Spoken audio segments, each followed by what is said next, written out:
hariho uruzi gatonya rwo muri Amerika je sindaja muri Amerika mbwa hari amaze kujayo ubwo uruzi bagwita uruzi Platte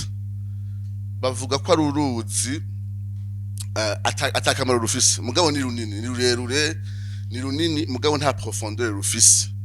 ku buryo nko muri 1889 hari umujournaliste yitwa Edgar asanzwe ari umuyumoriste atwe yarapfuye ntagihari ngo ndamaze kubona yandi matravo yiwe ya popularisé une phrase yatumye hari ijambo ryagumye rikoreshwa imyaka myinshi nyuma yiwe yagerageje gukura yitegereje runo ruzi avuga ati uruzi rupima ikilometero mu bwaguke ariko mu majepfo rupima imilimetero ni nkaho nokoresha gutyo iryo jambo 1 mile wide and 1 inch deep ati uruzi rupima ikilometero mu bwaguke atariko mu majepfo rupima imilimetero acha tanga gukoresha iryo jambo mugakorera ari umuntu urabona abantu bafise imu noir bimoka ikintu cyose kiri superficiel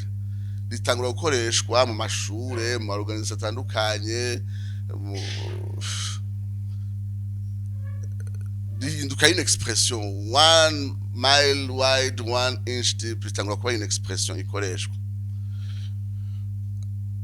si je naritanguye kurikoresha yuko ubukristo bwo muri Afrika bushobora kuba bwagutse kwera abitira abakristo ari benshi mu buryo bw'ibitigiri mugabo mu buryo bwa profondeur tukaba dufise ikibazo si je ndatanguye hari umuntu yitwa Mbiti asanzwe azwi umuzi neza cyangwa umuzi nabi mugabo ari mu bantu bakoresheje iryo jambo yuko ubukristo bwo muri Afrika bwagutse ibitigiri ni byinshi mbere ahanakunda kuvuga yuko ari kibanza c'ivyizigiro vya kazoza ku bukristo twebwe na Amerika Latine le tiers monde ariko ikibazo ni profondeur rujya ruzi rwa Platte nta kamaro nacurushura gufasha nta iturite nimwe naho hari uruzi gwisuka muri Missouri gwateza kwa uruzi ruri très important mugabo naco barukoza kubera ata profondeur rufise kumbure natwe naho ibitigira ari byinshi warabi ico tumara waraba l'impact y'ubwo bukirisu manwe nakunda gukora kuri transformation sociale y'ubukirisu na son impact sur la transformation urabona ko atari kirenga murabona aho tubaye ariko twobivuga mu buryo bwagutse tugatanga impamvu zitandukanye zituma natwe tubona ko c'est superficiel urabona aho ubaye uragendera amashengero atandukanye ukabona ko hari ikibazo kubijanye na profondeur twebwe kino gitabo ca Green kigava kuri ku mpamvu imwe nyamukuru la marginalisation de la parole de Dieu gushirwa ku ruhande kw'ijambo ry'Imana cyane mu bibanza bitatu iyo tuko turavuga ubutumwa tuko turabwira abantu ngo baze kuri Kristo tubabwira ijambo ry'Imana canke twaronse yandi majambo n'ayandi ma strategie yo gukwega abantu mu ishengero batarinze kuva kumva ubutumwa bwiza ngo bawe confronter la parole de Dieu la marginalisation y'ijambo ry'Imana muri evangelisation n'ama strategie ya evangelisation bwa kabiri la marginalisation y'ijambo ry'Imana gushobora kuranda kw'ijambo ry'Imana kuri pulpit iyo twigisha mu mashengero mbega by'ukuri ni ijambo ry'Imana ubwa nyuma nivyo dukoresha mu kurera abantu baje mu ishengero discipleship mbega bibiliya nico gikoresho nyamukuru mu gukura kw'imwemu ko abantu baba baje mu ishengero alors umuntu ashobora gutanga impamvu zitandukanye mugabo je mbona ko impamvu nyamukuru ari marginalisation ari ugushirwa ku ruhande kw'ijambo ry'Imana mu bwiza bwaryo mu bwaguke bwaryo mu buremere bwaryo mu gitinyiro cabwo haba iyo dusohotse hanze kuzana abantu kuri Kristo entre guillemets iyo turi mu ishengero ivyo tubwirana hamwe n'ivyo dukoresha mu gukuzanya mu buryo bw'impemu alors kuri ico kibazo hari abantu bagereza gutanga inyishu duhuriza hamwe iyo diagnostic duhuriza hamwe kubona iyo ngorane ariko hagatanga inyishu zitandukanye ndabizi nimba muri hano abatari bake mwese murabona ko impamvu nyamukuru ituma ubukristo buri superficiel ari ugushirwa kuru ari kuba twarasubirije ijambo ry'Imana ibindi bintu byako gusa naryo mbwa batari ivyo ariko twishura gute kuri ico kibazo hari uburyo butatu abantu bahurije hamwe kubona iyo ngorane bahora batanga nashaka ndaburabe gatonya muri zino ntuze zitatu kandi si jewe uko gutahura ibintu muri zino nzira zitatu si jewe navyemvanse ariko mwese muramaze kubibona iyo turatanga inyishu kuri ico kibazo turashobora gutanguza amashuri ya teoloji kugira ngo turere abantu mu buryo ku rugezo rwa kaminuza mu buryo buri akademike sinzi ko bihora bifasha mugabo niyumvira yuko ari imwe mu nyishu gutanguza amashuri yigisha ivyigwa ndoramana ku rwego rwa kaminuza byo twita education théologique iri académique ubwa kabiri niyo twita kwigisha abarongozi maze kubona amashuri n'amaformation yagwiriye yo gukomeza abarongozi ico gihe ni education iri ministérielle naho turi hano hari amashengero hari nayo mpora nja kwigishamwo yatanguje amashure yo kurera abakozi bo muri ryo ahandi naho gasanga ibikorwa nka Antioche birera abarongozi bavuye mu mashengero atandukanye mugabo bari ko bararera abarongozi atari necessaire mu buryo buri académique ariko uburyo bwa gatatu ni guha ubumenyi ishengero ryose byo twita la théologie grassroots kwigisha abera bose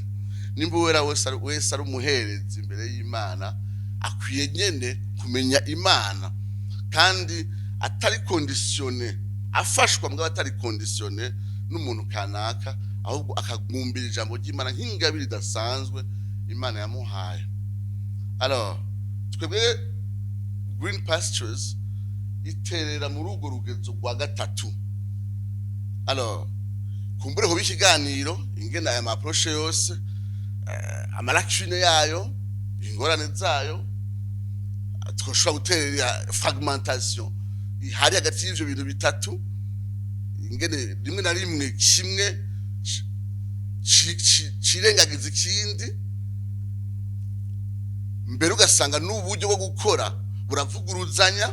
twovuga ibitandukanye kumbure iyo bico bikindi kiganiro kandi jewe conjohera niyumvira nsangunda kwandika kuri sabaniye.be niyumvira ko lendi nzogira ico kiganiro kuri un article sur ça kugira ngo mugire iyo mbono yagutse kubijanye ni approche tripartite kubijanye na l'engagement théologique ariko Green Pastures iterera muri ubwo buryo bwa gatatu turasenga ngo abaha amashure y'ivy'Imana ndoramana turasenga ngo habaho amaformation menshi afasha abakozi b'Imana ariko umutwaro wa mbere nuko urugezo rw'abera mu buryo busange ruduga kuko twibaza cyane yuko bitari musi y'icari cyo engagement théologique nibiba engagement théologique kubera wareze elite y'abantu bakenya ku seminari nibiba engagement théologique kubera wareze abakozi b'Imana umwitwariko wo kuduza urugezo rw'umuntu asanzwe rukaba urugezo rwiza rukomeye rushimishije kugira ngo umuntu wese abeho ahesha Imana icubahiro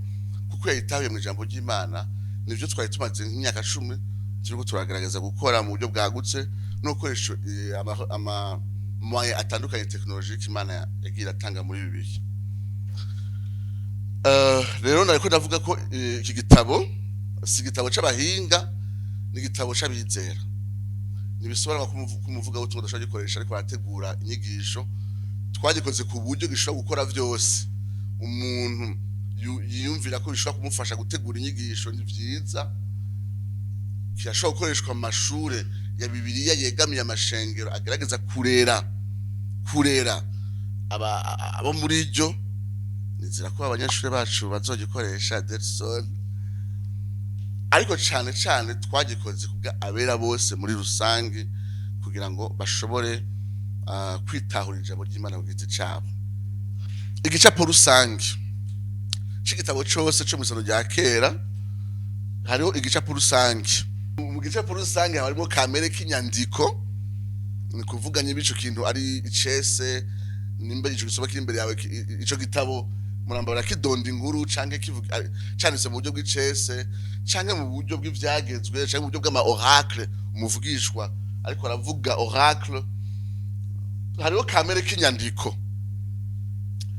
hariho rero n'inyigisho ndoramana zirimwo uhereye ku mutima w'ico gitabo le thème central n'ayandi matemu teologike abagize ico gitabo. Iki rero ni igice gikomeye kubera ni nko gutambukira ku magi. Ku ruhande rumwe sinifuza ko twandika igitabo kunyine umuntu agiye kugira commentaire y'umuzungu kubijanye na Bibiliya, kuko uca usanga urakoresha imvugo y'ikizungu irenze no kubipanga. Hanyuma hari ukuntu nashaka hagumemwo une certaine oralité muri oralité iroroshe kuburi kuravuga bino bintu. Hari uca usanga ni gute kino gitabo giguma kiri orale mugabo kandi kaba kiri na formel, kigatanga ivyo umuntu akeneye kumenya kandi ntabanduka, kandi urumva bihagaze ku myaka myinshi cyane yisesangura. Ni gute kandi ivyo uhereza abantu umuntu rusange utamuhereza information zirenze ivyo akeneye ku buryo yisanga yanatakaye. Sinzi ko twabikoze neza. Alors na hanyu hamwebwe kuzokwa pression no kuzohereza ama suggestion, ariko ahanini cari gice kitoroshe kubera gisaba niwe informe birenze urugero kandi uduze uwo muntu ku rugezo, hanyuma ugumana akantu gatonya ka oralité, ntubigire nibe commentaire y'umuzungu. Sinzi ko twabishoboye, hari ivyatunaniye. Igice ca kabiri ca kino gitabo kiba kigizwe n'inkuru y'agakiza. Iyo yo kirakomeye kubera igitabo cyose cyo musozo ya kera umuntu ariko agisoma kubera tuzi yuko kameremere ku kwihishura kw'Imana harimwo Imana yihishura progressivement. Il faut ko umuntu ariko arasoma igitabo cyo muri Bibiliya cyo musozo ya kera abona aho cinjirira mwihishurwa ry'umugambi w'agakiza naho giterera mwihishura ry'umugambi w'agakiza. Alors twaragerageje rero turakamenya ry'amateme teologike ari muri ca gice c'intangamarara, tukazana vya vyumviro ndoramana tugerageza kuraba ingene vya anticipa canke bicira inzira umuco wagutse uhava wuzura gose mu mwuzo wa Yesu Kristo. Twaranerekanye rero ingene imirongo itandukanye yerekana Kristo mu buryo bugufi bwofasha umuntu. Ico ni igice ca kabiri gikomeye. Hamwe umunsi mwikomantere abantu bavuze bati iri trick canke iraserura cane Kristo mureko arayisoma n'ahari isezerano rya kera yumva ariko aratambukira mu gikorwa Imana yagenye kuva kera hose ikuzuza muri Kristo Yesu. Umenga nico nyene ariko agenderamwo naho kikiri an anticipation mu isezerano rya kera. Yoba ari compliment ikomeye muzoba muduhaye nimba bizoba arivyo. Ica gatatu twaratoranije ibisomwa atari vyose, turamera nk'ababiganira ko mu buryo busanzwe. Mu gutoranya ibisomwa ntitwatoye vyose kuko si commentaire ya Bibiliya ishatse ku yindi. Mbere je ndanayita intangamarara ku isezerano rya kera gusumba kuvuga ko ari commentaire, mugabo ndayize ko muzoyita commentaire kandi ari intangamarara ku isezerano rya kera. Ibisomwa birimwo hari ivyo jewe nandika mu buryo bwanje busanzwe, mugabo haraheze imyaka hari umwigisha yitwa Donald Carson nawe nyene yaragize umutwaro wo kuza arafata plan de lecture y'umuntu yigeze kubaho kera yitwa Robert McCheyne, akoresha iyo plan de lecture akaza arakomanta aho ageze. Ndayisomye ndabona ko yabikora kubwiwe, mugabo haheze imyaka aca yitanga ku buntu nka commentaire nka commentaire dévotionnelle yitwa For the Love of God. Alors kubera ari umuhinga kumbure ari mu bahinga bakomeye cyane mu jambo ry'Imana, akaba yarakoze ikintu gisa n'ico kintu twe twakoze c'urugendo rwo gukomanta kuri Bibiliya mugabo ukurikije un plan de lecture. Akaba we yiyumvira ko yagerageje kubitanga mu buryo bwa mbere bworoheje. Twariyumviye ko natwe twobikoresha mu gutraduiza amwe mu meditation yiwe. Alors muri ico gitabo harimo meditation yanje nayo mu professeur D.A. Carson. Twebwe twarakoze un travail de traduction naho nyene nitutse ko twabishoboye, ariko twatraduje ama meditation yiwe. mbega twagize nabi kuvanga ivyo bintu bibiri ntavyo nzi muvuza arejuje mugabo niyumviriye nti guhusha amaresources ya D.A. Carson ku kintu yatanze ku buntu kandi kijanye n'urugendo rwa Green Pastures jewe kumva kubishira mu kirundi numva umenga no guterera cyane ariko ucumenga unjirije ngo style zibiri zitandukanye mbega abantu bazovyihanganira ntavyo nzi naco nyene kiri mu vyo muzogira ico mushikirijeko ubwa kana aribwo bwa nyuma uko ibitabo bisangiye kamere k'inyandiko yaba ari Pentateuque yaba ari livre historique yaba ari ibitabo bitanu vya Mose ibitabo bidonda inkuru ibitabo by'Yesu ibitabo by'ubuvugishwa cha dutanga urutonde rwo gusoma kugira umuntu abone yuko mbega ashatse gusoma ibitabo bitanu vya Mose no bisoma umwanya ungana gute tumufasha kugira urutonde rw'ibice bine ku munsi hatarimo kuw'Imana ko twimira ko kuw'Imana ari umwanya wo gusengera mu muryango no gusubira mu bintu byose Imana yagira baganiriza mu ndwi rero ukurikije ibice bine ku munsi usoma kuva kwa mbere ku gatandatu waruzi ko Bibiliya hagera December hagera November wayihejeje mwari mubizi mumva tufite experience y'imyaka 10 hagera mu kwezi kwa 10 ari mu Bibiliya yose wayihejeje cha tukwereka ingene Pentateuque ushaka kuyisoma mu mwanya ungana gute nko ngaho muraza kubibona ama plan de lecture arimwo kugira ngo ashobore guterera ashobore gufasha n'abantu zotuma tudasoma kino gitabo hari ntambamye tutayobewe cyane cyane n'izitatu iya mbere mu gifaransa tuyita anti-intellectualisme no kudakunda kwiga umuntu abonye ugo runtu amatomba abiri naho nyene ya Ancien Testament gusa Nouveau Testament ntiraza zikarabaye aca yumva biraheze no gusoma ntabagisomye rero hari ikintu cyo kudakunda gusoma no kwiyumvira gusoma cyane bigurura mpemu rero birashobora gutuma ibintu birashobora kudasomwa kubera umuco wo kudasoma hari n'abandi bantu bavuga ati reka ndabigure nshinda bitereka muri salo ko ni decoro nziza kandi urabona ko bisa neza bene data mumbabarire hari umuco wo kwibako individualisme tuvugeho gatonya uwo muntu yanditse ninde n'umurundi na gapastor karaho reka ivyo bintu sha nituza amadira arimwo nituza yashaka gushikako sinzi abazungu bamuhaye amahera yavyo iyo abaho yafashe na commentaire y'ikizungu akayishira mu kirundi basi wewe ukuvuga ikintu wewe utakoze atari wewe urumva cyane cyane n'umurundi wiwanyu hakuvuga neza wumva wo mumanura murabizi ko tunabishoboye hari ikintu ca individualisme ishari kudaterana intege kudakobezanya s'abantu bose wumva nyine ndashaka gutera intege uno muntu atari kubera gusa kubera uzi neza yuko naho kumbura atagejeje aho we wari kugeza cyangwa atabikoze kuko wari kubikora mugabo kandi hari ico bishobora kumara mu ntererano yagutse y'inagurwa ry'ishengero rero ikintu ca individualisme kiradushikira nimwita abantu ngo bakuze cyane mu gakiza cyangwa bakuze mu myaka cyangwa bakuze mu muhamagaro cyangwa bakuze no mu madiplome bishikira abantu bose kabisa kandi bimwe muza kubibona mu nyifato ko twaravyize ingene ku majambo twerekana ko tugushigikiye mu nyifato tugakora ibindi rero umuntu ashobora kuvuga ati je kino gitabo sinzokiro komanda uko nabasanga naka avyungukiye ngo sinzi nivyo ariko arungukamwo ubwa gatatu na mikoro make kubera ico gitabo murabona aho rero n'amakopi lokale urumva ari twaceprimira hanze kirashobora kuzimba mbega abantu bazokigura bazoshobora kukironkera uburyo mbega twebwe ico twofasha kugira ngo baze bakironke ku mafaranga make umva twebwe ku rugezo rwacu rwa RF dushobora gusa gukora ibyo twakoze nyene gukoresha uburyo bwose bushoboka atanyungu nimwe twe turondera kuko turazi yuko kujera kwa kino gitabo kazoba kabazo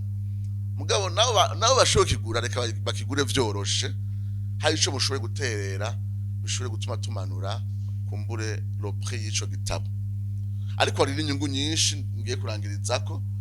kizoterera mu gukura ko mu buryo bw'imwemu ni vyiza kura kw'imwemu gushingiye ku ijambo ry'Imana bizoterera mu gutsimbataza ubukirisu bwubakiye ku ijambo ry'Imana mu buryo rusange mu karere, kizoterera kugira ivugabutumwa mugabo rishingiye kuri Kristo. Ugashobora guheza umuntu adakijijwe mukajana mu rugendo buhoro buhoro mukaganira, twebwe ntitubikora mugabo hanze bashobora gusanga umuntu akijwe mugabo yafashe nk'amezi 6 ariko cyangwa umwaka wose ariko arashaka kumenya Bibiliya, amenye ivyo bintu vyari ivyo. Twe tubasomera akarongo kamwe tukaba turahejeje,